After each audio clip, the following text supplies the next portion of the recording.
कुरान करीम के बारे में नाकाबिले यकीन इंफॉर्मेशन। कुरान हकीम का दावा है कि इसमें कोई बातिल बात दाखिल नहीं हो सकती, इसलिए कि कुरान हकीम का एक एक हर्फ इतनी जबरदस्त कैलकुलेशन और इस हिसाबो किताब के साथ अपनी जगह पर फिट है कि इसे थोड़ा सा इधर उधर करने से सारी इंफॉर्मेशन दरहम बरहम हो जाती है। कुरान पाक की एजाजी शान नुमाया है। इतनी बड़ी किताबें, इतनी बारीक कैलकुलेशन का कोई राइटर तसव्वुर ही नहीं कर सकता। चंद अल्फाज बतौर नमूना है, वरना कुरान का हर लफ्ज जितनी मर्तबा इस्तेमाल हुआ है वो तादाद और उसका पूरा बैकग्राउंड अपनी जगह खुद इल्म इरफान का एक वसी जहान है। दुनिया का लफ्ज अगर 115 मर्तबा इस्तेमाल हुआ है तो इसके मुकाबिल आखिरत का लफ्ज भी 115 मर्तबा इस्तेमाल हुआ। शयातीनो मलाइका 88 मर्तबा इस्तेमाल हुआ। मौतो हयात 145 मर्तबा इस्तेमाल हुआ है। नफो फसाद 50 दफा इस्तेमाल हुआ है। हजरो फसल 108 दफा इस्तेमाल हुआ। कुफ्रो ईमान 25 मर्तबा इस्तेमाल हुआ है। शहर 12 मर्तबा इस्तेमाल हुआ है, जो कि शहर का मतलब महीना और साल में 12 महीने होते हैं। और यौम का लफ्ज 360 मर्तबा इस्तेमाल हुआ है। इतनी बड़ी किताब में इस अददी मुनासबत का ख्याल रखना किसी भी इंसान मुसन्निफ के बस की बात नहीं है। मगर बात यहीं खत्म नहीं होती। जदीद तरीन रिसर्च के मुताबिक कुरान हकीम के हिफाजती निजाम में 19 के अदद का बड़ा अमल दखल है। इस हैरान कुन दरियाफ्त का सेहरा एक मशरकी डॉक्टर राशिद खलीफा के सर है, जो अमेरिका की एक यूनिवर्सिटी में केमिस्ट्री के प्रोफेसर थे। 1959 में उन्होंने मुकम्मल कुरान पाक कंप्यूटर पर चढ़ाने के बाद कुरान पाक की आयात, उनके अल्फाज और हुरूफ में कोई ताल्लुक तलाश करना शुरू कर दिया। रफ्ता रफ्ता और लोग भी इस रिसर्च में शामिल होते गए, हत्ता कि 1972 में ये एक बाकायदा स्कूल बन गया। रिसर्च का काम जूं ही आगे बढ़ा, उन लोगों पर कदम ब कदम हैरतों के पहाड़ टूट पड़े। कुरान करीम के अल्फाजो हुरूफ में एक ही जैसी किताब तकदीर नजर आती है, जिसके मुकम्मल इदराक के लिए उस वक्त के बने हुए कंप्यूटर नाकाफी थे। कलामुल्लाह में 19 का हिस्सा सिर्फ सूरह मुदस्सिर में आया है। यहां अल्लाह पाक ने फरमाया, दोज़ख पर हमने 19 मुहाफिज फरिश्तों को मुकर्रर कर रखा है। इसमें क्या हिकमत है ये तो रब ही जाने, लेकिन इतना अंदाजा जरूर हो जाता है कि 19 के अदद का ताल्लुक अल्लाह के किसी खास हिफाजती निजाम से है।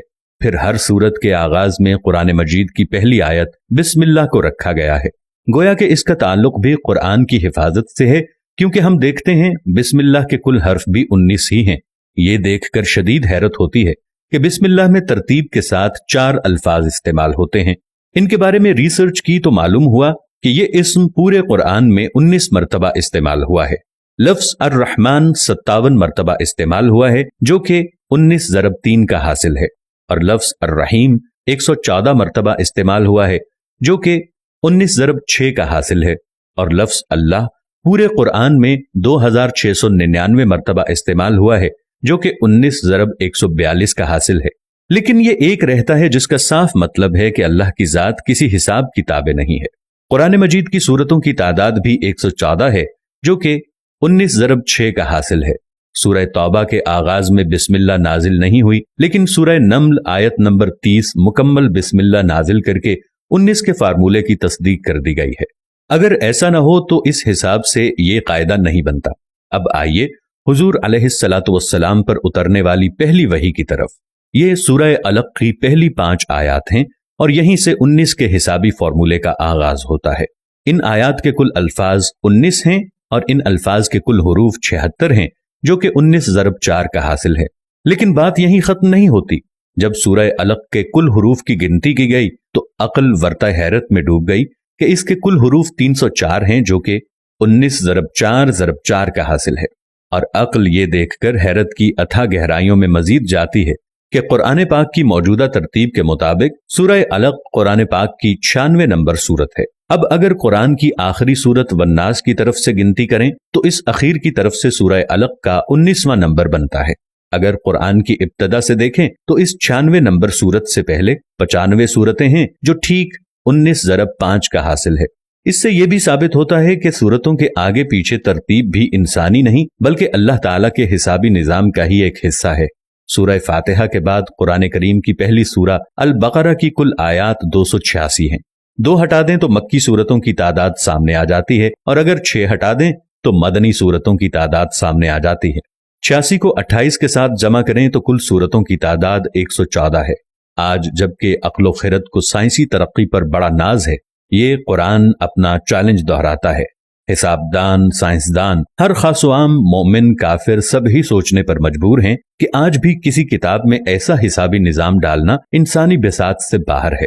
طاقتور کمپیوٹر کی مدد سے بھی اس جیسے حسابی نظام کے مطابق ہر چیز کی غلطیوں سے پاک کسی کتاب کی تشریح ناممکن ہوگی، لیکن 1400 سال پہلے تو اس کا تصور ہی محال ہے۔ لہٰذا کوئی بھی صحیح العقل آدمی اس بات کا انکار نہیں کر سکتا کہ قرآن کریم کا حسابی نظام اللہ کا ایسا شاہکار معجزہ ہے جس کا جواب قیامت تک کوئی نہیں ہو سکتا۔ دوستو، چلتے چلتے ہمیشہ کی طرح وہی ایک آخری بات عرض کرتا چلوں کہ اگر کبھی کوئی ویڈیو، قول، واقعہ، کہانی یا تحریر وغیرہ اچھی لگے تو مطالعے کے بعد مزید تھوڑی سی زحمت فرما کر یا دیکھنے کے بعد اپنے دوستوں سے بھی شیئر کر لیا کیجیے۔ یقین کیجئے کہ اس میں بمشکل آپ کا ایک لمحہ صرف ہوگا، لیکن ہو سکتا ہے کہ اس ایک لمحے کی اٹھائی ہوئی تکلیف سے آپ کی شیئر کردہ تحریر یا ویڈیو ہزاروں لوگوں کے لیے سبق آموز ثابت ہو۔ پیارا اسلام کی ٹیم کو اجازت دیجیے، پھر کسی نئے موضوع کے ساتھ حاضر ہوں گے۔ تب تک کے لیے السلام علیکم ورحمۃ اللہ وبرکاتہ۔